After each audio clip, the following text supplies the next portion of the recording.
Actualmente él es docente investigador de la Universidad de las Américas, en la carrera de biotecnología, y bueno, lleva tres publicaciones indexadas a su haber. Y en esta oportunidad él nos va a presentar el tema de bioreactores de inmersión temporal, un nuevo desarrollo ecuatoriano para la obtención masiva de plantas. Así que Fernando, estás en tu casa, bienvenido, pues y te cedo la palabra. Buenas tardes, Alberto. Buenas tardes con todos, a la gente de EDICOR, todos los asistentes a la presentación. Muchas gracias por la invitación. Bueno, el día de hoy les he preparado una charla sobre bioreactores de inmersión temporal. Esta charla de inmersión de bioreactores de inmersión temporal básicamente habla sobre un invento que nosotros hicimos el año anterior con un grupo de estudiantes de la carrera de Ingeniería y Biotecnología y también con algunos profesores de otras carreras de ingeniería, el cual resultó ser un éxito y a la universidad le interesó mucho patentarlo. Para registrarle como propiedad intelectual de la universidad y de nosotros como inventores. Nosotros dentro de la carrera de Ingeniería en Biotecnología diseñamos y construimos con la cooperación de otras carreras y de otras instituciones de la universidad un bioreactor de inmersión temporal, un prototipo que, como les decía, resultó ser todo un éxito y que tuvimos la oportunidad de registrarlo como una patente de invención, conjuntamente con varias instituciones de la universidad como la Unidad de Innovación Tecnológica y la Dirección General de Investigaciones. Vamos a ver una pequeña introducción de por qué es necesario un bioreactor de inmersión temporal para propagación masiva de plantas. Vamos a ver la definición. Mucha gente no conoce lo que es un bioreactor de inmersión temporal. Entonces vamos a hablar justamente de eso, de lo que es un bioreactor de inmersión temporal. Vamos a definir el fundamento que gobierna este bioreactor de inmersión temporal, el funcionamiento, en qué se basan justamente para que esto pueda funcionar. También les voy a contar un poco de la historia de cómo nosotros nos decidimos a construir un bioreactor de inmersión temporal. Realmente esto es bastante anecdótico, es digno de contarse, es una de esas charlas, esa tertulia científica que nos gusta mucho comentar, porque realmente la idea nació de un disgusto, como ya les voy a explicar más adelante. Y vamos ya a hablar un poquito más de la materia, porque esta charla está dirigida, es un poco de ingeniería básica, es decir, ingenio y construcción, contándoles un poco cuál fue nuestro caso para construir justamente este bioreactor. Cómo escogimos los materiales, cómo diseñamos y construimos el mismo que utilizamos para hacerlo, cómo definimos las condiciones de operación, especialmente la transferencia de nutrientes, que es la más importante de todas, cómo nosotros controlamos el proceso, los sistemas de control dentro de la ingeniería son importantes, cómo validamos el proceso de propagación clonal para decir si nuestro bioreactor funciona, y finalmente el registro en la CENADI, que es el ente nacional que regula la propiedad intelectual. Entonces, empezamos con una introducción. Como nosotros sabemos, el cultivo in vitro es una de las aplicaciones más importantes dentro de la biotecnología vegetal. En la actualidad, muchas universidades y sobre todo muchas empresas utilizan el cultivo in vitro para masificar o para producir masivamente grandes cantidades de plantas que tienen obviamente un propósito. Se le utiliza mucho, por ejemplo, en biotecnología de la alimentación para producir plantas clónicas de gran importancia, como el tomate, como la papa, como el pimiento, ¿sí? Las frutas, entre otras más. Igualmente se utiliza mucho en la industria florícola. Ya sabemos, nuestro país es productor mundial de flores. Entonces se utiliza mucho para clonar las variedades que son de interés, las más exitosas comercialmente para nuestro país. También se utiliza mucho dentro de la industria para propagar plantas que tienen algún tipo de interés industrial. Por ejemplo, árboles cuya pulpa se utiliza para la fabricación de papel, para la producción de enzimas, plantas que se utilizan en la fitorremediación. En fin, cualquier planta que tenga alguna aplicación de interés puede ser susceptible de propagarse masivamente cultivando. Pero ¿cuál es el problema de este cultivo in vitro convencional que nosotros conocemos? Este proceso es eminentemente manual, es decir, es una persona que hace todo el proceso, ¿sí? Y este proceso realmente, como es humano, tiene muchos errores que pueden generar pérdidas a nivel comercial, ¿sí? Pensando ya en un proceso de producción masiva, estamos hablando de miles de plantas al mes, este proceso de cultivo in vitro tiene muchos inconvenientes, entre los cuales les voy a detallar algunos. Por ejemplo, la manipulación excesiva. Cuando nosotros tenemos que hacer los repiques en cultivo in vitro, justamente la manipulación del tejido, la manipulación de los medios de cultivo puede ser susceptible de cometerse errores. Y esos errores básicamente significan contaminación o pérdida de los explantes. Cuando estamos hablando a nivel de laboratorio o a nivel de docencia, se puede permitir cierto nivel de pérdida, pero cuando ya estamos hablando de un proceso productivo, ya esas pérdidas no se pueden tolerar. Sí, la contaminación, como les había dicho. Otro de los problemas importantísimos es el escalado. Cuando nosotros hablamos de ingeniería, el escalado es un proceso clave en el cual nosotros necesitamos en un periodo corto tratar de incrementar la productividad según la demanda del mercado. Sí, si nos piden más, pues tenemos que dar más. Pero en un proceso manual, generar más significa tener más gente trabajando. ¿Sí? Con los mismos problemas, con las mismas susceptibilidades de errores y sobre todo también pasando un poco por encima de la misma estabilidad de la persona. No es humano tener a una persona por aquí sentada 6, 7 horas al día haciendo todo esto todos los días. En algún momento se van a cansar y el cansancio simplemente significa errores. ¿Sí? Entonces, tomando en cuenta estos antecedentes, es indispensable proponer algo que sea muy simple para resolver estos problemas y sobre todo sea económico para conseguir dos cosas. Primero, no depender enteramente de la mano de obra, o sea, tampoco quiero decir que vamos a prescindir de esa mano de obra, sino que también darle una mano a estas personas que hacen este proceso para evitar pérdidas masivas. Y eso obviamente significa rendimiento, significa eficiencia y sobre todo significa economía, ¿sí? Entonces, ahí es en donde viene la ingeniería.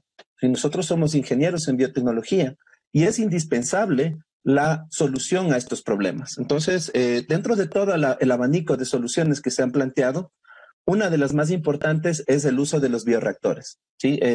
Últimamente la palabra bio está bastante mal usada en algunos casos, pero en este caso los bioreactores es algo bueno.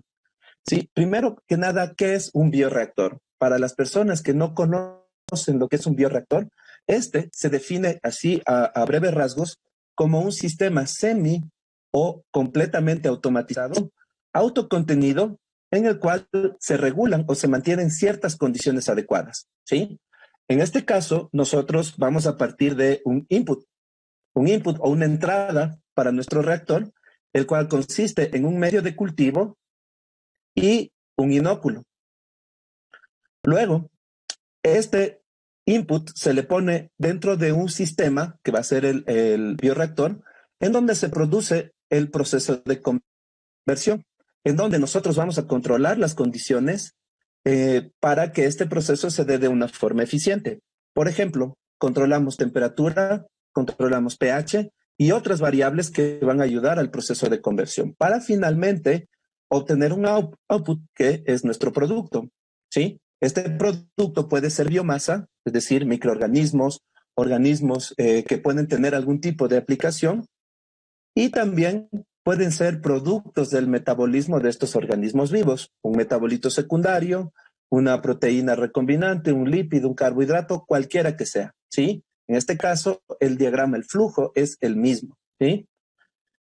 En el caso de las plantas, también se puede aplicar este mismo caso, ¿sí? Las plantas no son susceptibles de poder cultivarse en un bioreactor. En este caso, el input vendría a ser una plantita, un explante de una planta, con el medio de cultivo determinado, por ejemplo, un Murashige Skug.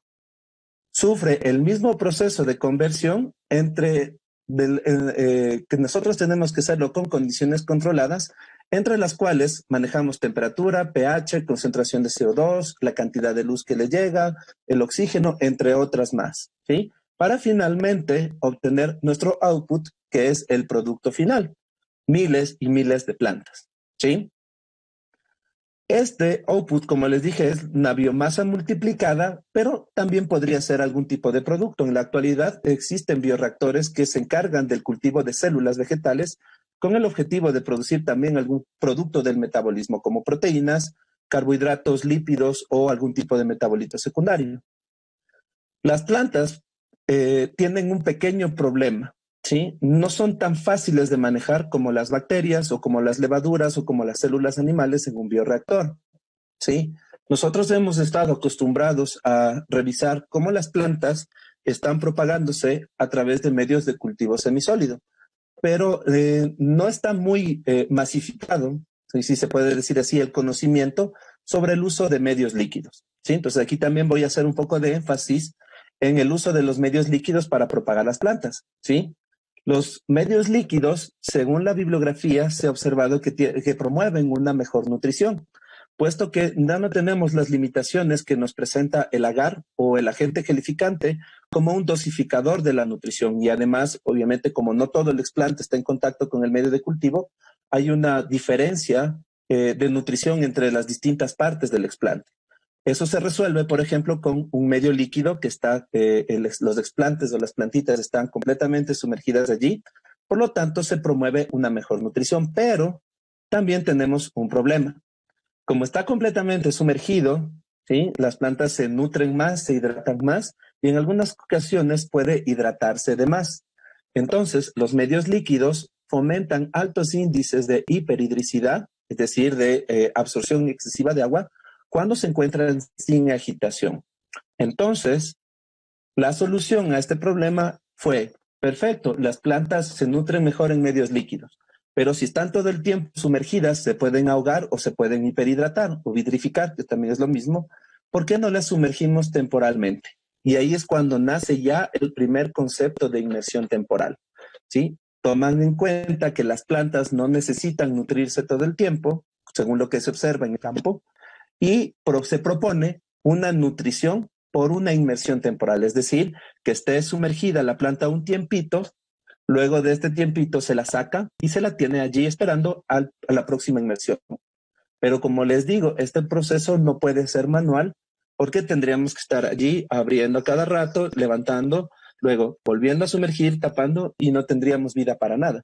Entonces urge que este proceso sea automático, ¿sí?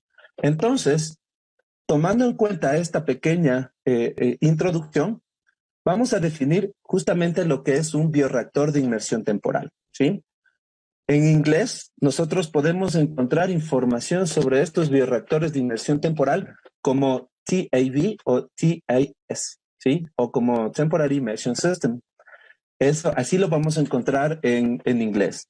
Y definimos como al bioreactor de inmersión temporal como sistemas semiautomatizados y automatizados, es decir, pueden ser de los dos tipos, para la propagación in vitro de plantas, las cuales están basadas en el contacto intermitente y continuo en el tiempo de material vegetal en un medio de cultivo líquido, durante cortos intervalos, es decir, una inmersión temporal, con la consiguiente renovación de la atmósfera gaseosa o no, es decir, puede haber o no puede haber renovación gaseosa, con el objetivo de evitar la hiperhidricidad de los tejidos y la acumulación de gases tóxicos. Las plantas también emiten gases tóxicos producto de su metabolismo. Entonces, el objetivo también es retirar que haya algún sistema de ventilación que nos ayude para eso. Sí, este concepto es un poco modificado del que propuso Basail en el año 2005. Ahora, aquí podemos ver algunos ejemplos de cómo son los sistemas de inmersión temporal. Muchos de ellos son caseros, hay otros que son comerciales, del sistema de inmersión de frascos gemelos o Twin Flask System, que es el sistema más común que nosotros conocemos como bioreactores de inmersión temporal, que más adelante les voy a explicar el fundamento. Acá podemos ver un reactor tipo CETIS, que es desechable, que es una variación de este sistema de frascos gemelos, que tiene una patente y es comercializado. Aquí podemos observar un RITA, que es quizás el bioreactor de inmersión temporal más conocido de todos, con su mecanismo de acción que les voy a explicar más adelante. Acá tenemos o observamos algunos ejemplos de cómo se pueden conectar estos bioreactores en serie. resolviendo así uno de los problemas más importantes del cultivo in vitro, que es el escalado, justamente, ¿sí? Cuando nosotros necesitamos escalar, simplemente ponemos más bioreactores de inmersión temporal. Necesitamos disminuir la producción por una baja en la demanda, pues quitamos unidades de inmersión temporal. Lo interesante es que, como les digo, estos se pueden conectar en serie y tener controlados varios de estos sistemas con un único módulo de control, que ya les voy a explicar igual más adelante cómo funciona.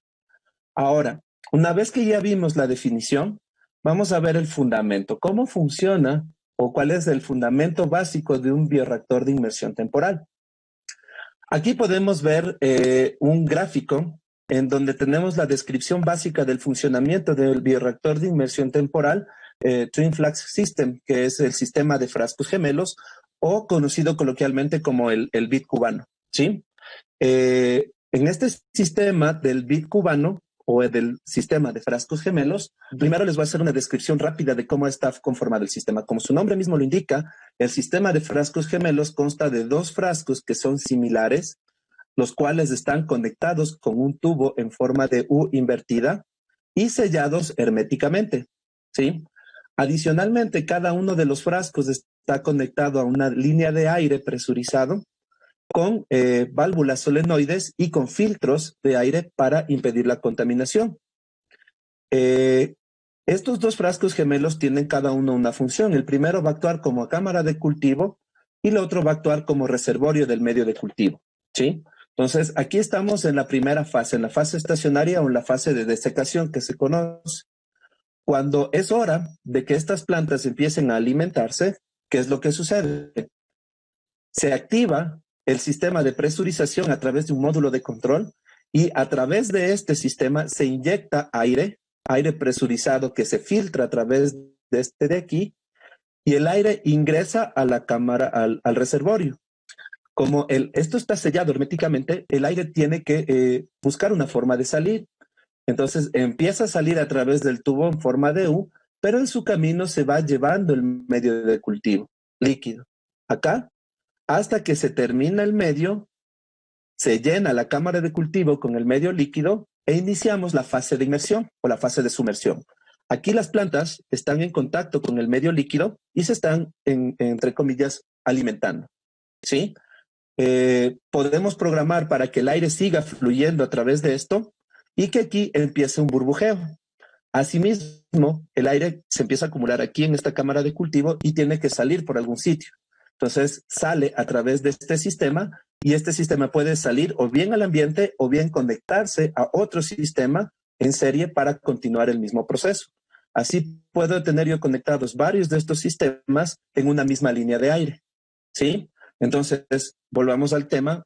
El explante está aquí sumergido durante el tiempo programado. Cuando se ha cumplido el tiempo de inmersión requerido, se activa el sistema contrario. El aire ingresa nuevamente a la cámara de cultivo, pero a través de esta vía se filtra. El aire no tiene por dónde salir, sale a través del tubo llevándose el medio e iniciamos nuevamente el ciclo, ¿sí? Las plantas se quedan aquí en estado de reposo, se quedan húmedas con el medio de cultivo, se renueva la atmósfera gaseosa y empiezan a crecer hasta que inicia nuevamente el ciclo, ¿sí?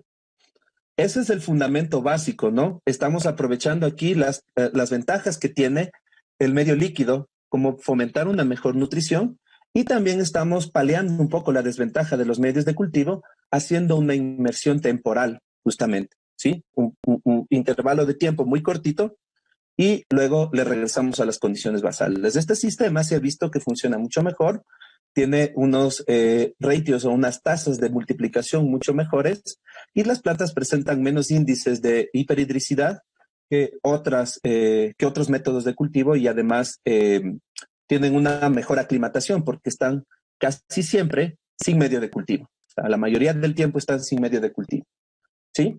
Ahora, aquí les he puesto yo igualmente algunos diseños de inmersión temporal basándose en el mismo fundamento, en donde nosotros podemos ver el sistema de Tissera de Van de Gogh, que es el APCS, que funciona más o menos igual. Tenemos aquí reservorios de medio de cultivo que están conectados a filtros de aire, pasan por aquí a través de bombas, sí que pueden ser bombas peristálticas o bombas de aire, bombas de vacío en este caso, y pasan y se inyectan a la cámara de cultivo a través de esta válvula de aquí, ¿sí? Entonces llega, se ingresa al medio de cultivo aquí, está en la fase de inmersión y cuando termina, por esta misma vía baja, sale y esta válvula se encarga de desechar este medio, ¿sí? Entonces este medio, el medio de cultivo, en este bioreactor, perdón, el medio de cultivo no se recicla, sino que se desecha en cada ciclo de inmersión.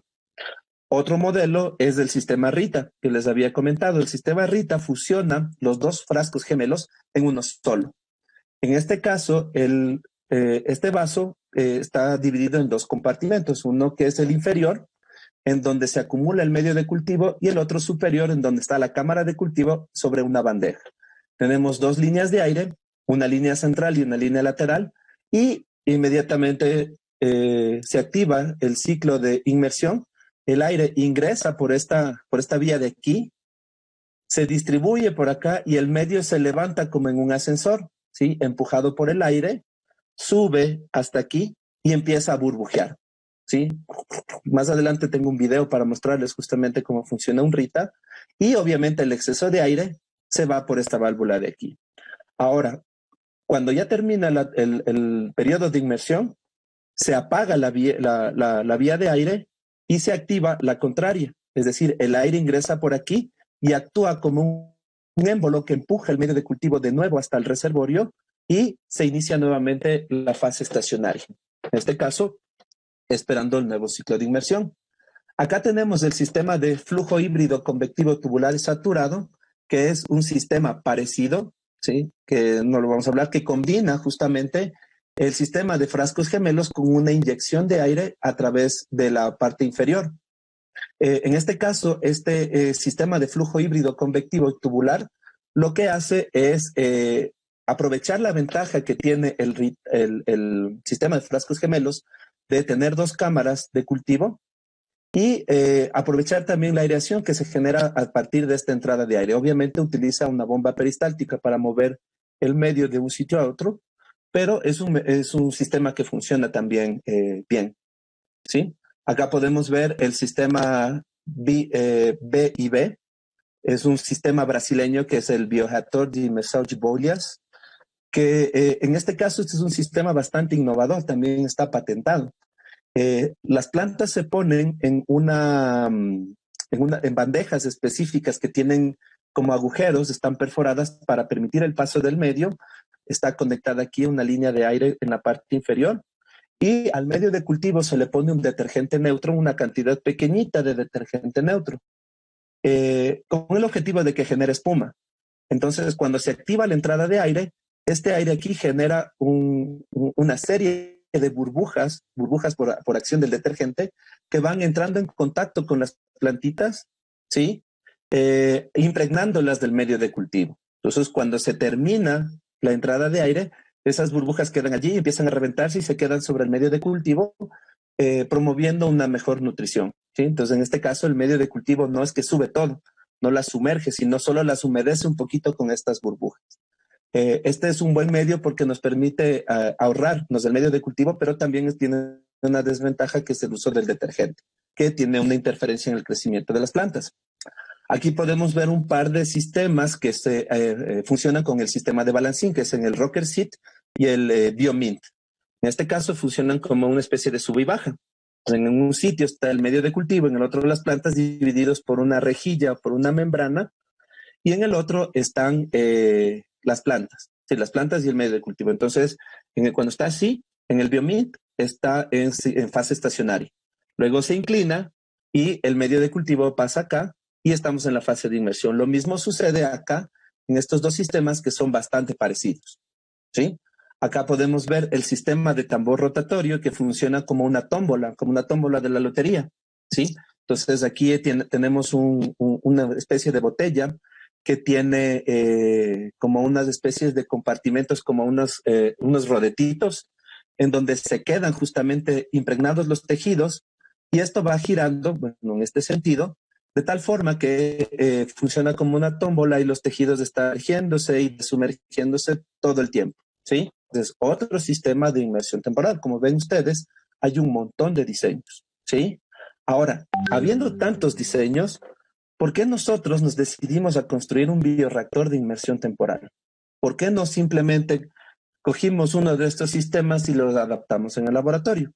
Pues bien, les voy a dar la causa porque justamente nosotros nos decidimos a construir un bioreactor de inmersión temporal. Esta es la anécdota.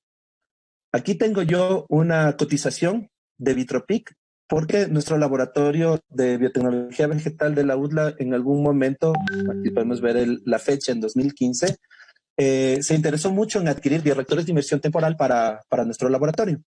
Pero ¿qué fue lo que sucedió? Vimos el precio.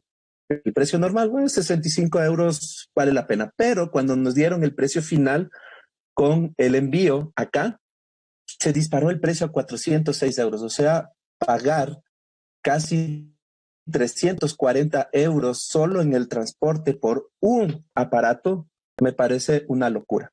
Entonces me enojé un montón y decidimos no comprarlos. Pero necesitábamos implementar en nuestro laboratorio este sistema. Entonces, ¿qué fue lo que pasó? Ante este panorama, viéndome así como estaba enojado, un grupo de estudiantes de ingeniería en biotecnología me propuso la construcción de nuestros propios sistemas. Pues en ese momento decidimos mirar algunas opciones y, por ejemplo, proponer uno de estos BioMint o el tambor rotatorio, quizás el mismo sistema de frascos gemelos, pero en realidad no estuvimos conformes con ninguno de ellos. Entonces decidimos no quedarnos atrás en la pelea y decidimos inventar nuestros propios sistemas y darles alguna publicación o patentarlos. Entonces, allí fue cuando nosotros decidimos conformar un equipo multidisciplinario de todas las ingenierías, bueno, no de todas, de algunas ingenierías que hay en la Universidad de las Américas, entre ellos biotecnólogos, electrónicos e ingenieros en producción industrial. Y presentamos un proyecto a la Unidad de Innovación Tecnológica de la universidad, la cual aprobó el proyecto y nos brindaron su apoyo. De este proyecto salieron 3 tesis, una lamentablemente no pudo progresar a una publicación, otra se publicó en forma de tesis y un modelo descubrimos que era completamente nuevo y funcional, ¿sí? Este modelo nuevo y funcional calificó para una patente de invención, que es el escalón más alto en la innovación tecnológica, ¿sí? Entonces, solicitamos a través de la Dirección General de Investigación el trámite de la inscripción de esta patente de invención y bueno, aquí estamos. Resultó que era un modelo innovador, decidieron adelantar la solicitud de inscripción para proteger ya nuestra invención y nosotros ya contamos con un registro en la CENADI. Estamos trabajando ahorita en el proceso de las reivindicaciones, de hacer todas las reivindicaciones de nuestro modelo. Lamentablemente no les voy a poder mostrar cuál es nuestro modelo, pero sí les voy a mostrar uno que sí construimos que está ya publicado. Está publicado como una tesis para ilustrar justamente lo que quiero mostrar, que es esto de las condiciones de diseño. En el caso real, ¿en qué nos basamos nosotros para lanzarnos a este mar sin salvavidas que es la innovación tecnológica? En primer lugar, tomamos en cuenta nuestros materiales, ¿sí? Queríamos considerar cuáles eran los materiales que necesitábamos para construir. O sea, teníamos la idea de que podíamos utilizar cualquier tipo de material, pero queríamos ser originales, ¿sí? El material que nosotros debemos usar para un bioreactor es un aspecto relevante para nuestro bioreactor y este debe cumplir ciertas características. En primer lugar, tiene que ser esterilizable. ¿Qué quiere decir esterilizable? Que pueda resistir a cualquier tipo de condición de esterilización, ya sea calor seco, calor húmedo en el autoclave o radiación UV, radiación gamma, etcétera, etcétera, etcétera. ¿Sí? Obviamente también con sustancias químicas como etanol, cloro, etcétera, etcétera, etcétera. Tiene que ser un material resistente para que pueda soportar las condiciones de cultivo, las condiciones de lavado o si es que tiene alguna caída, entre otras más, ¿sí? También un aspecto relevante dentro de esto es que tiene que ser un material biocompatible. Es decir, que este material a lo largo del tiempo no se convierta en algo tóxico o inhibitorio para el crecimiento biológico, en este caso de plantas o de microorganismos. ¿Cuáles son los materiales que más se utilizan para este sistema? Se utilizan mucho el vidrio, el acrílico y algunos plásticos, como por ejemplo el PET. El PET es el que utilizamos para las botellas de agua, ¿sí? el polietilentereftalato, me parece que se llama, no estoy muy seguro, el policarbonato y el ácido poliláctico, que es un bioplástico, ¿sí? Para impresiones en 3D de nuestras piezas específicas, porque nosotros utilizamos impresión en 3D, utilizamos ciertos plásticos como el termoplástico ABS M30I, que es un acrilonitrilo butadieno estireno, el cual es un material biocompatible. Aquí podemos ver dónde se determina que es un material biocompatible y además es resistente a la esterilización con rayos gamma y óxido de etileno, ¿sí? También lo probamos en autoclave. Y también hay un termoplástico PC, policarbonato, con norma ISO, es un material biocompatible igual y que tiene las mismas características, ¿sí? Esos fueron los materiales que usamos para imprimir nuestras piezas en 3D. Luego, para el diseño y construcción, podemos utilizar, además de estos que son las piezas específicas, podemos utilizar cualquier tipo de material casero en la construcción, siempre y cuando cumplan los requisitos. Por ejemplo, para los recipientes de incubación y reservorios, se pueden utilizar botellas de vidrio, plástico refractario y en general cualquier recipiente que permita el paso de la luz. Recuerden ustedes que estamos cultivando plantas. Son organismos fotosintéticos. Necesitamos que que permitan el paso de la luz. Los soportes. Muchos bioreactores también tienen soportes como pinzas o alguna estructura que permita mantenerlos fijos en donde están. Entonces, los soportes también son importantes. Para este caso se pueden utilizar, por ejemplo, madera. Fueron los primeros modelos que nosotros utilizamos fueron de madera. Se pueden utilizar MDF y aglomerados también para hacer estos soportes, pero ya más adelante para un proceso de un diseño y una construcción mucho más refinada, podemos utilizar plástico y aluminio. De hecho, el diseño que nosotros patentamos o estamos en proceso de patentar, se construyó en plástico y metal. No recuerdo muy bien si es aluminio o hierro, pero la estructura ya es metálica, ¿sí? Y también, obviamente, utilizar mangueras y filtros de laboratorio para la ventilación, para la inyección del medio de cultivo y otros menesteres más. También, si nosotros deseamos un diseño mucho más elaborado, podemos ya partir de un diseño industrial. El uso de criterios más específicos es indispensable para un diseño industrial. Tomen en cuenta que tiene el objetivo de durar y también de ser comercializado. Por lo tanto, deben ser óptimos y durables. Para eso, nosotros, y esto fue lo que hicimos, utilizamos software para diseño industrial. Allí nuestros partners o nuestros socios dentro del diseño de este bioreactor, los de ingenieros en producción industrial y los electrónicos, nos ayudaron en esto utilizando algunos como el AutoCAD, que es el preferido y sobre todo es bastante amigable para el usuario. Con el AutoCAD nosotros pudimos fabricar piezas a la medida que luego nosotros le pasamos a estos programas a una impresora en 3D, ¿sí? Esta impresora en 3D está conectada a una computadora, la cual va a imprimir el diseño elaborado en un bloque de plástico, de los plásticos anteriores que habíamos visto, o utilizando un rollo de plástico también, que ya les voy a mostrar más adelante. Sí, esto es para piezas específicas, para nuestro prototipado, ¿sí? Porque nosotros construimos prototipos. Pero cuando ya se necesita llevar esto a una escala industrial, la opción que se toma es la elaboración de moldes en acero para hacer lo que se conoce como el modelado a escala industrial. Este sistema del modelado a escala industrial es el que se utiliza para hacer computadoras, para hacer las piezas de los autos en una línea de ensamblaje, ¿sí? Entonces, de hecho, nosotros también estamos con esa idea. Un poco la pandemia nos frenó para montar una especie de mini línea de producción de estos bioreactores, porque también estamos buscando socios para que nos ayuden en esta parte de la validación de los protocolos. La impresión en 3D a usarse en un bioreactor de inmersión temporal puede ser de dos tipos. La primera, que fue la que nosotros usamos, fue la del modelado de deposición fundida o FDM, en donde el material se almacena en forma de rollos y se va por parte de la impresora en 3D agregando en forma de hilos milimétricos siguiendo el modelo computarizado del diseño en AutoCAD, ¿sí? Entonces, este fue el sistema que nosotros utilizamos. Pero también hay otras opciones que se pueden utilizar como el prototipado rápido de fabricación aditiva, que en este caso transforman la materia prima en secciones transversales por capas aditivas hasta completar el modelo. Es decir, van haciendo chuc, chuc, chuc, chuc, chuc, chuc, ¿sí? Este sistema es un poco más preciso, pero es también un poco más difícil de conseguir. Entonces, necesitamos aparatos especiales, por lo tanto, utilizamos el primer modelo. Aquí les muestro yo una de las materias primas que utilizamos, que es el rollo ABS, que es un biomaterial que nos venden en rollos, el cual nosotros utilizamos para la impresión en 3D de nuestro prototipo.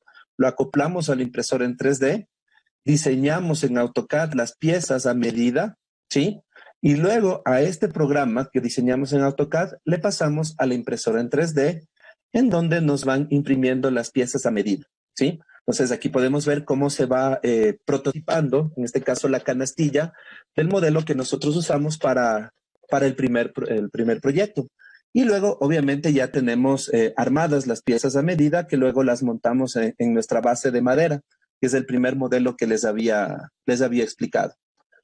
Luego, lo que se hace es ensamblar el modelo completamente. Aquí les pueden ver a unos chicos tesistas que estaban trabajando en esto. Sembramos sembramos nosotros dentro de cámara de flujo laminar justamente para evitar la contaminación y ensamblamos los modelos dentro de nuestra área de desarrollo para que empiecen a funcionar, ¿sí? Una vez que funciona, pues los tenemos ya ensamblados de esta forma. Así conseguimos que los modelos, este es un sistema que es en forma de ascensor, que es el que sí les puedo mostrar, porque está publicado, no está patentado, los chicos lo desearon así, en donde este sistema funciona como un lifter, ¿sí? Es un ascensor que esta piecita de aquí acoplada a este servomotor, baja la pieza y sumerge la canastilla aquí, y luego del tiempo de inmersión, luego la retrae y la saca del medio de cultivo, ¿sí? Y así, según la programación, mete y levanta, sumerge y levanta, cumpliendo el programa que nosotros tenemos, ¿sí? Ahora, una vez que ya tenemos construido nuestro bioreactor, tenemos que verificar las condiciones de operación, sobre todo la transferencia de nutrientes. Aquí nosotros consideramos a los nutrientes de dos tipos. El primero es los nutrientes disueltos en el medio, que son las sales minerales, la sacarosa, las hormonas vegetales o reguladores de crecimiento, entre otros más. Y también los gases. Los gases se consideran nutrientes, en este caso el oxígeno y el CO2. Con respecto al medio de cultivo, como sabemos, los medios son líquidos. Un medio líquido provee una mejor nutrición. La entrada de los nutrientes se da por difusión simple, es decir, que pasan al interior del tejido sin gasto energético, obviamente salvando las barreras propias que tienen los tejidos vegetales. Esa es una buena consideración de diseño. Estas inmersiones generalmente tienen que durar poco tiempo, duran unos pocos minutos, máximo hasta 2 minutos, los cuales maximizan la nutrición y sobre todo evitan la hipoxia. Es decir, extendemos o alargamos el intervalo al máximo para fomentar una máxima nutrición y también evitar que nuestros tejidos se ahoguen. Cuando ya nosotros sabemos que nuestros tejidos empiezan a ahogarse y se estresan, los sacamos, ¿sí? Las frecuencias de inmersión suelen variar entre especie, es decir, entre diferentes especies puede ser diferentes frecuencias de inmersión, es decir, 2, 3, 4, 5 frecuencias, 5 inmersiones por día, y también va a depender del tipo de cultivo, si es una organogénesis, o si es una micropropagación de yemas, o si es un cultivo de callos, también dependiendo del cultivo va a variar la frecuencia de inmersión. Lo estándar, lo que se ha reportado en bibliografía es que son necesarias entre 3 o 4 inmersiones diarias. Eso es suficiente. Más de esas generan estrés y sobre todo hiperhidricidad. ¿Qué es lo que sucede aquí? Aquí tenemos un problema también dentro de los reactores de inmersión temporal. Como ustedes saben, muchos de ellos no tienen forma de reciclar el medio de cultivo. Permanecen allí todo el tiempo como una especie de batch. Entonces, después de varios ciclos de inmersión y de secación, el medio de cultivo tiende a agotarse. Entonces, uno de las consideraciones que nosotros debemos tomar en cuenta para el diseño de uno de estos reactores, si queremos que sea un diseño bien hecho, es pensar en mecanismos que nos permitan renovar total o parcialmente el medio de cultivo, ¿sí? Entonces, para esto, por ejemplo, tenemos a nuestros sistemas caseros como el BIT cubano, que no dispone de un mecanismo que nos permita renovar automáticamente el medio de cultivo. Tenemos que sacarlo a la cámara de flujo laminar, abrirle, sacarle y ponerle nuevamente al medio de cultivo. Tenemos sistemas semiautomatizados que tienen sensores que nos permiten detectar o no el agotamiento del medio de cultivo, ¿sí? Entonces, cuando se prende una alarma, tic, tic, tic, tic, nosotros ya sabemos que ahí está fallando algo y tenemos que tomar acción, ¿sí? Pero hay sistemas que son completamente automatizados que detectan el agotamiento del medio de cultivo, nos emiten una alarma. El oxígeno, la transferencia de oxígeno es uno de los factores más importantes que nosotros debemos considerar en un bioreactor, ¿sí?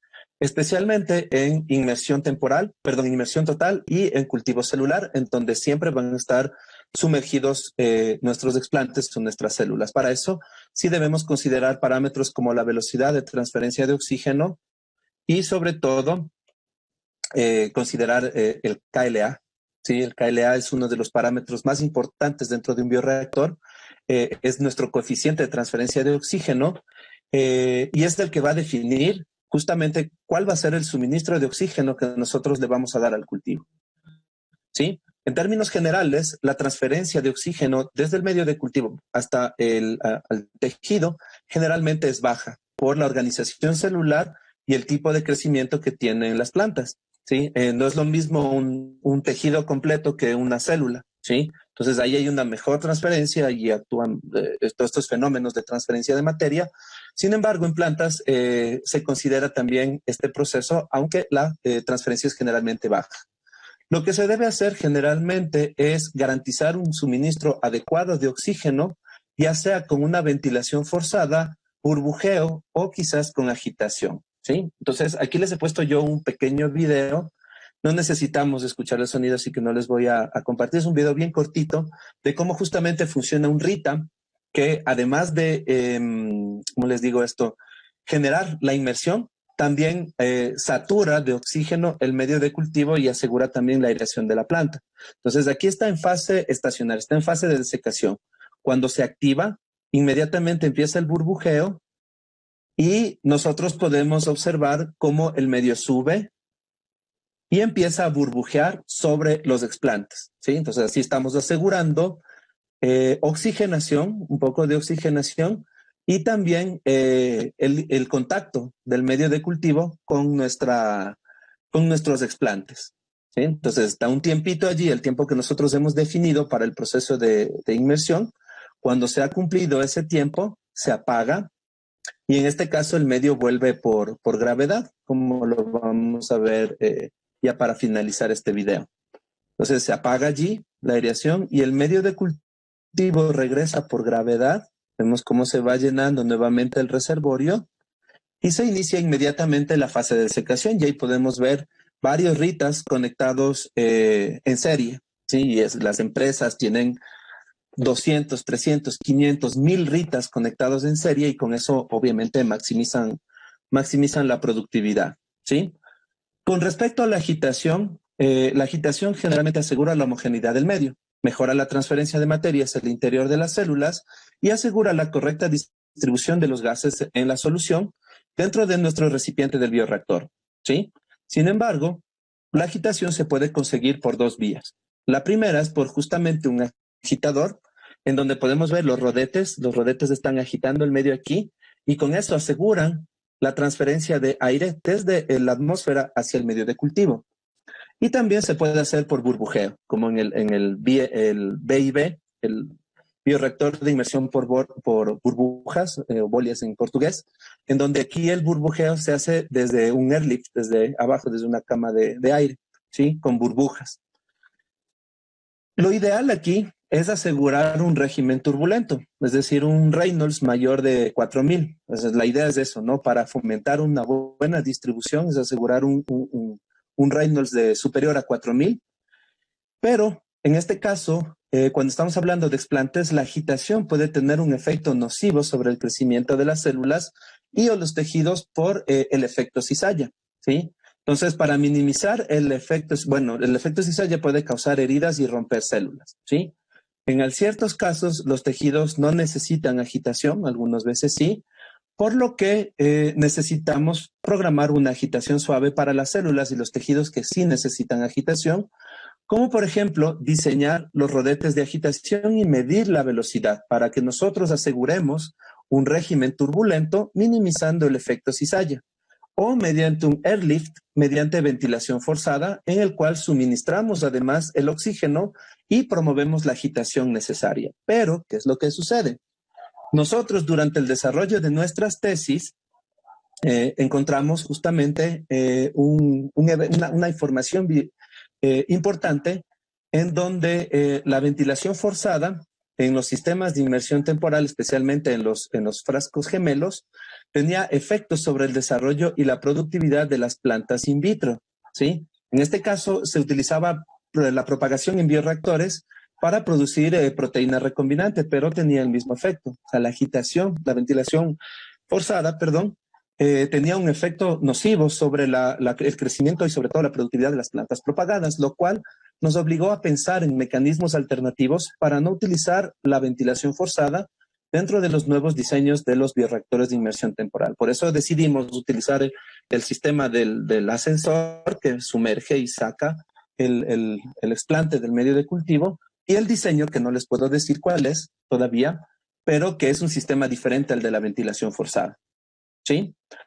Ahora, una vez que ya tenemos construido y funcionando nuestro bioreactor de inmersión temporal, ¿cómo controlamos este sistema? ¿Cómo nos aseguramos que lo que estamos haciendo funciona correctamente? ¿Sí?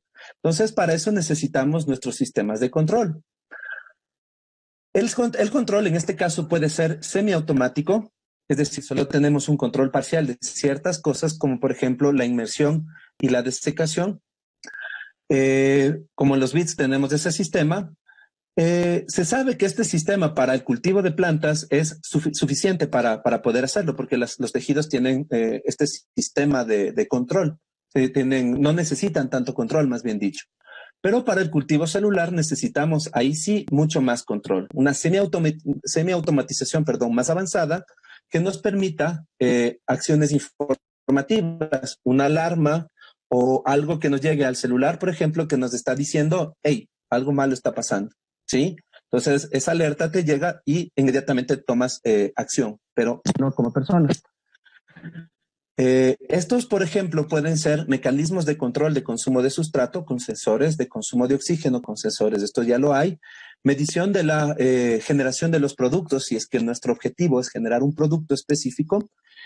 Tenemos alertas sobre cambios en las condiciones de cultivo, como por ejemplo cambios en el pH, cambios en el potencial hídrico, potencial osmótico, conductividad eléctrica o la presencia de toxinas metabólicas que puedan ralentizar el crecimiento. Entonces, todas esas alarmas se pueden configurar en un sistema de semiautomatización. Pero si nosotros queremos una automatización completa, pues tenemos que considerar la semiautomatización, pero también implementar acciones correctivas, ¿sí? Es decir, para que el sistema pueda funcionar tranquilamente en ausencia de control humano. Es decir, si yo me voy a la playa, por ejemplo, me llevo mi celular y dejo mi bioreactor de inmersión temporal allí. Si es que ocurre algún problema, me llega una alerta que dice, el pH del bioreactor tal está fallando, se tomó una acción y se inyectó un estabilizante de pH. Ah, ya, perfecto, ya resolvió el problema. Y me guardo y me quedo tan tranquilo. ¿Sí? Entonces, dentro de las reivindicaciones de nuestro bioreactor de inmersión temporal, del que nosotros estamos patentando, nosotros queremos implementar un sistema de automatización completa. ¿Sí? Nos han garantizado desde los que conocen que eso es posible. Es un poco difícil, pero es posible. ¿Sí? Para tener un bioreactor ya completo. Uno que sea efectivo y que además sea completamente automático. ¿Sí? Ahora, ¿cuáles son los sistemas de control más usados en los bioreactores de inmersión temporal? Les voy a describir algunos, desde los más sencillos hasta los más complejos. El primero es el típico temporizador. Nosotros programamos un tiempo aquí, conectamos aquí, por ejemplo, el sistema del presurizador de aire del compresor, y cuando se cumple un tiempo, se activa, cuando se cumple otro tiempo, se apaga, ¿sí? La única función de este sistema es encender y apagar el dispositivo, ¿sí? Luces, compresores de aire, entre otros más. Ahora, si queremos un poco más de control, podemos utilizar los controladores lógico programables o los PLC.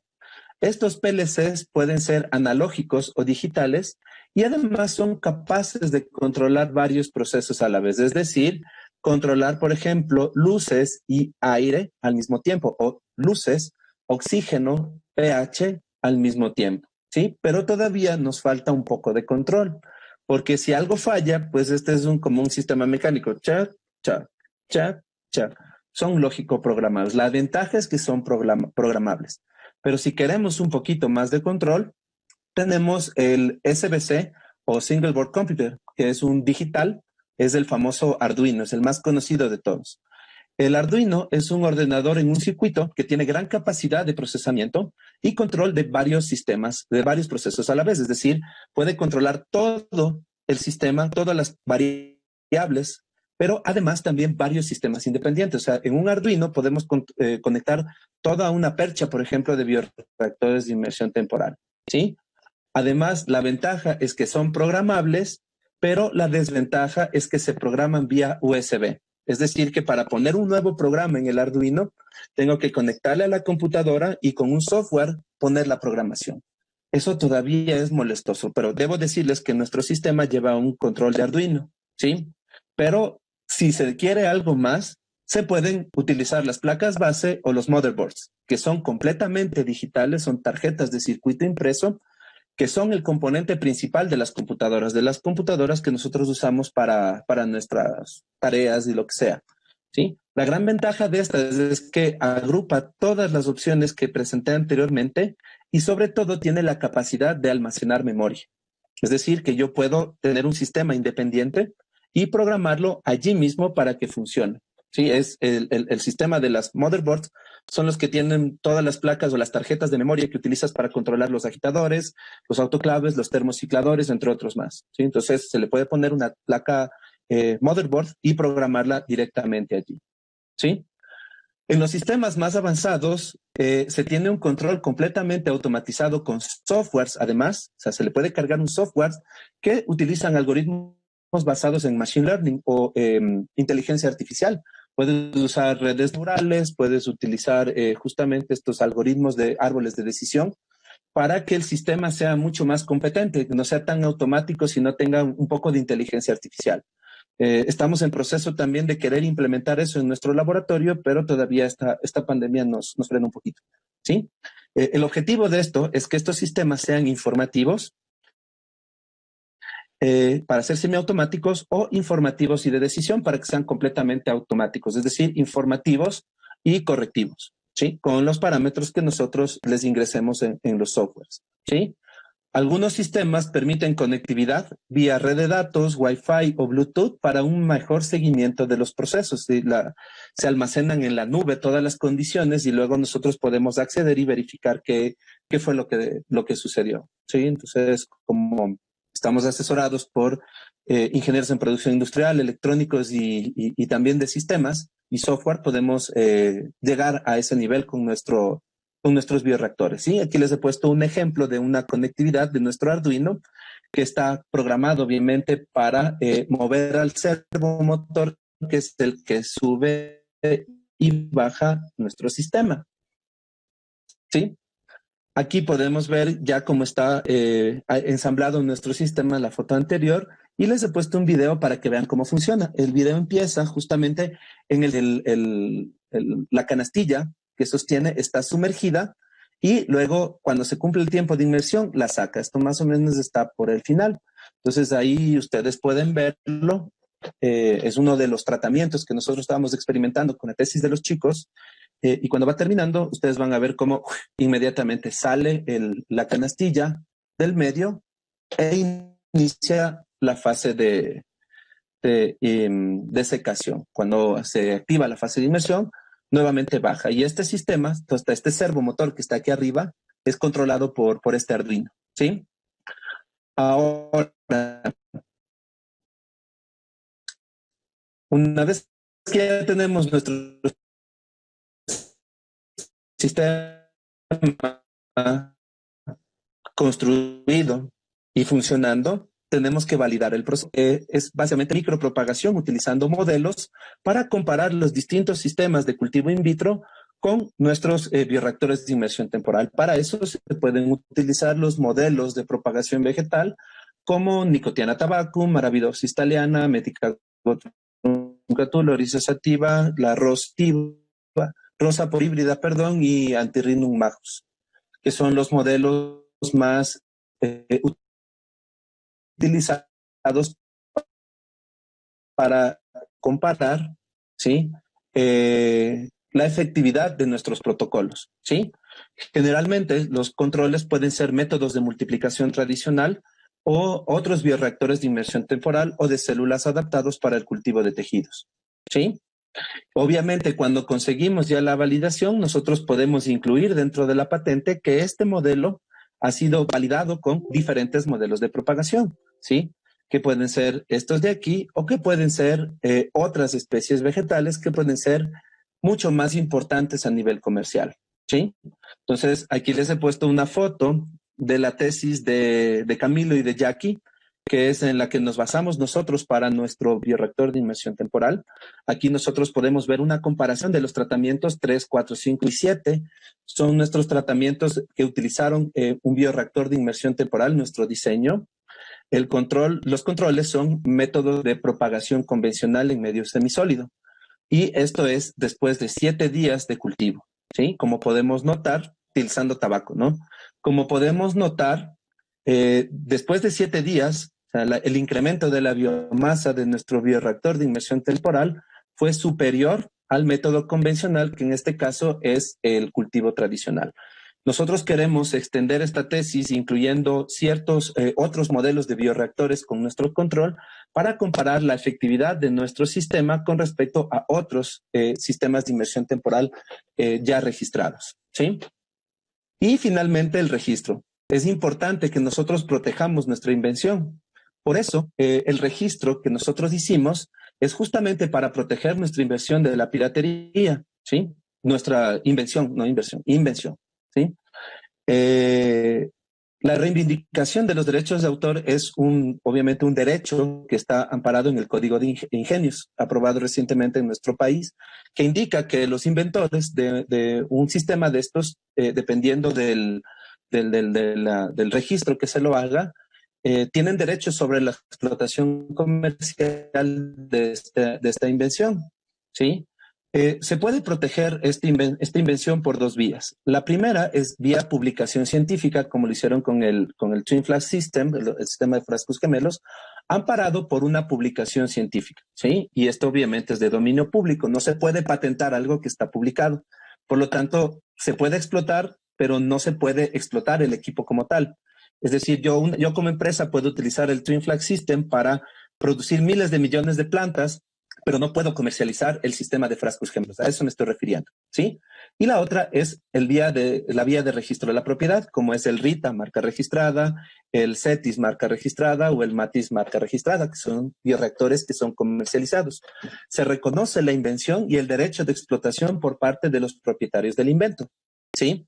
Dependiendo del tipo de registro, se puede tener, por ejemplo, una patente de invención, el cual es un diseño original y novedoso, el cual aplicó nuestro sistema, nunca visto en el mercado, el cual le da un derecho de explotación a los propietarios e inventores de 20 años para que luego pase a dominio público, ¿sí?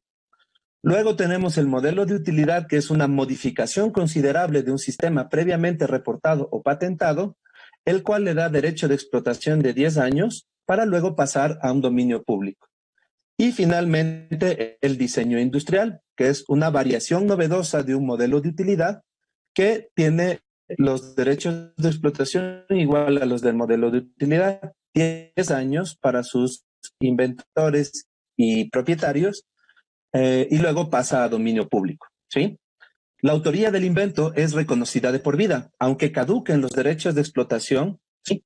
La autoría del invento con un montón de gente de la PCR, la Roche Molecular Systems, pero nunca se dejó de reconocer la autoría de Karim Mullis y compañía. Por lo tanto, el reconocimiento de la autoría es de por vida, ¿sí? En nuestro país, el ente encargado del registro de los derechos de autor es la CENADI, que es el Servicio Nacional de Derechos Intelectuales, el cual registra nuestro invento, ¿sí? Entonces, el reconocimiento es internacional, la patente es aplicable para todo el mundo, aunque la explotación es en el país que se realizó. Entonces, más adelante nosotros buscaremos patentar también nuestro sistema en las industrias más importantes del mundo, como Estados Unidos, China, la Unión Europea, Australia, que es en donde nosotros podríamos obtener un beneficio económico de la explotación de este invento. ¿Sí? Mientras tanto, está solamente registrado en el Ecuador y aquí podemos ver, ¿no? La solicitud que se ingresó, el número de solicitud que nos da temporalmente el registro de una patente, ¿sí? Y la clasificación internacional de las patentes en donde nosotros podemos revisar cuál es la aplicación de esta patente, ¿sí? Es importante saber que la CENADI, a través de esta patente, adelantó la solicitud de reconocimiento.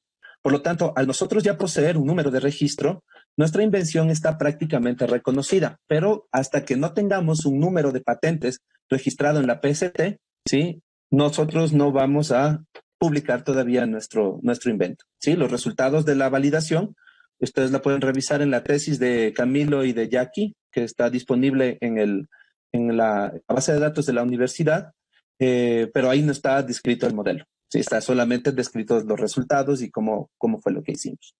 Y bueno, con eso terminar, hacer un reconocimiento a todo el equipo de partners que inventamos todo esto y que estamos reconocidos como tal. El ingeniero Camilo Calvache y Jacqueline Freire, que son los que inventaron este sistema, sí, son los reconocidos como los autores principales. En la actualidad ellos se graduaron maestrías en Europa. Al ingeniero Omar Flor, que es docente de producción industrial, el cual fue un apoyo tremendo en el diseño y construcción del modelo. Al ingeniero Santiago Solórzano, que es un ingeniero electrónico, el cual nos ayudó muchísimo también con la impresión en 3D y con el diseño del sistema de control, la programación en el Arduino. ¿Sí? Es un reconocimiento especial para todos los socios en los que trabajamos en esta patente. Y finalmente, algunos agradecimientos a la a la FICA de la UNA, Ingeniería y Ciencias Aplicadas, a la carrera de Ingeniería en Biotecnología por darme la oportunidad de trabajar en este proyecto, a la Unidad de Innovación Tecnológica por permitirnos utilizar sus instalaciones para el desarrollo de este proyecto, Producción Industrial también por facilitarnos las instalaciones para desarrollarlo también, a la DGI, a la Dirección General de Investigaciones de la UTLA, que nos ayudó también con el proceso de registro en la CENADI, al doctor Héctor Palacios, que es docente e investigador de Ingeniería Agroindustrial, que nos asesoró muchísimo con esto de las reivindicaciones de la patente, a la ingeniera Isabel Camposano y Christopher Ibarra, que fueron los inventores del primer modelo, el que les pude mostrar, la ingeniera Gisela Torres y la ingeniera Ángela Chávez, que fueron tesistas de laboratorio durante el desarrollo de este proyecto, el ingeniero Diego Baldos Pinos, que fue asistente del laboratorio de biotecnología UTLA durante el desarrollo de este proyecto, y a mis chicas Sara Gallardo, Stephanie Sandoval y Nicole Delgado, que son pasantes de laboratorio y que también participaron activamente durante el desarrollo de este proyecto. Y mis datos de contacto, si quieren escribirme alguna pregunta o cuadrar alguna duda que tengan, les dejo allí para que lo puedan ver. Y muchas gracias por su atención. Ok, muchísimas gracias, Fernando, por tu excelente intervención. Mira, hay algunas preguntas del público. La primera dice, bueno, de Daniela Fierro. Buenas noches. ¿Se puede emplear el bioreactor en la producción de cualquier organismo vegetal? Esta es la idea. La idea es que así como tenemos inventos que sirven para todo, queremos que nuestro bioreactor también sirva para la micropropagación masiva de todas las especies vegetales, o al menos de las especies vegetales de mayor interés que nosotros tenemos, las que nos alimentan, las que nos visten, las que nos dan las cosas que necesitamos para la industria, entre otras cosas más. ¿Sí? O sea, la idea es eso, pero el camino es bastante largo. Para poder nosotros hacer eso, necesitamos validar el proceso para todas las especies, sin decir que nuestro sistema funciona para todas las especies que más abarquemos. El diseño original está validado para Nicotiana tabacum, pero no nos sirve si es que utilizamos solo tabaco. necesitamos hacer experimentos y para eso necesitamos socios. Entonces estamos buscando laboratorios, institutos de investigación, universidades que se interesen en colaborar con nosotros para que ellos también se encarguen de una parte de la validación y obviamente tendrán su reivindicación dentro de la patente. Entonces, esa es la idea. ¿El bioreactor de inmersión temporal que ustedes diseñaron es escalable para la industria o agricultura? ¿O solo pueden decir que es para fines experimentales y van a comercializar el bioreactor en las mismas proporciones hacia centros de investigación, universidades, etcétera? Bueno, esa es una pregunta un poco difícil. Bueno, el objetivo principal es que este bioreactor sea aplicable a escala comercial. ¿Sí? Es que sea como un RITA, o como un CETIS, o como un MATIS, o como un WAVE, que son diseños que sirven tanto para la industria como para la universidad, o sea, diseños universales. La cuestión es que de allí es un poco difícil que nosotros lo fabriquemos y lo comercialicemos, porque se necesita una capacidad, o sea, una capacidad instalada de producción muy importante para eso. ¿Sí? Nosotros podemos montar dentro de la universidad una planta piloto para proveer un número pequeño de unidades, quizás. Pero es más difícil producirlo ya a gran escala, porque si un laboratorio me dice, oye, quiero 100,000 de estos sistemas, imposible. Por eso también una de las fuentes de explotación de una patente es la cesión temporal de derechos. Entonces, viene una empresa como, por ejemplo, General Electric o Thermo o Invitrogen, me estoy inventando, y me dice, oye, ¿sabes qué? Vimos tu patente en el sistema PCT y nos interesa mucho explotarla. ¿Te parece si nosotros obtenemos los derechos de explotación de tu patente y empezamos a producir y te pagamos regalías? Perfecto, sentémonos a negociar. Bueno, nosotros no, sino la universidad se sentará a negociar con ellos y discutirán los términos de la explotación de la patente. ¿Sí? Ahora, el diseño tal cual está registrado, está diseñado, respondiendo a la otra parte de la pregunta, es un diseño escalable. ¿Sí? Al final, cualquier tipo de diseño es escalable, solamente que necesitas las unidades necesarias para hacer este proceso de escalado. Si necesitas tener bastantes.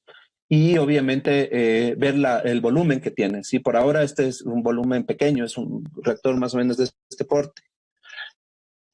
Pero en el proceso de reivindicación nosotros vamos a ver si lo hacemos un poco más grande para que sea ya productivo a escala industrial. Fernando, mira, hay otra pregunta interesante, dice de Vanessa Herrera. ¿Cuál sería el producto final del bioreactor? En este caso, digamos, ¿son plantas a trasplantar o cuál sería el producto, digamos, final que sale? Ya, esa es una excelente pregunta también. Generalmente la tecnología de bioreactores de inmersión temporal está diseñada para la fase de multiplicación. Cuando estamos hablando de la multiplicación por etapas, tenemos la fase 1, establecimiento, multiplicación y enraizamiento. El bioreactor de inmersión temporal está diseñado solamente para la fase de multiplicación, ¿sí? Es decir, la segunda fase. Colocamos el explante establecido adentro, esperamos a que se masifique, lo sacamos, lo volvemos a cortar, lo vamos a poner y así tenemos una multiplicación exponencial. Sin embargo, les voy a adelantar un pequeño chisme. Estamos trabajando en otro proyecto con otros estudiantes en el cual queremos diseñar, o sea, estamos como bien locos y queremos diseñar un sistema que haga todo. El establecimiento, multiplicación y enraizamiento. Pero es bien difícil, así que estamos un poquito parados, pero vamos hacia ello. Es nuestro reto de aquí hasta el 2021. Tenemos un laboratorio de cultivo de tejidos vegetales en el cual micropropagamos mediante esquejes. ¿Consideras que es más eficiente el uso de un bioreactor de inmersión temporal o la técnica que actualmente usamos? ¿O se podría combinar las dos técnicas? ¿Qué recomiendas tú? Tenemos una producción de alrededor de 200,000 plantas por cada ciclo. Esperamos crecer un poco más. Contamos con 3 campanas de flujo laminar para 2 personas cada uno, dice. Te agradecería tu opinión. Muy buena pregunta. Es excelente pregunta.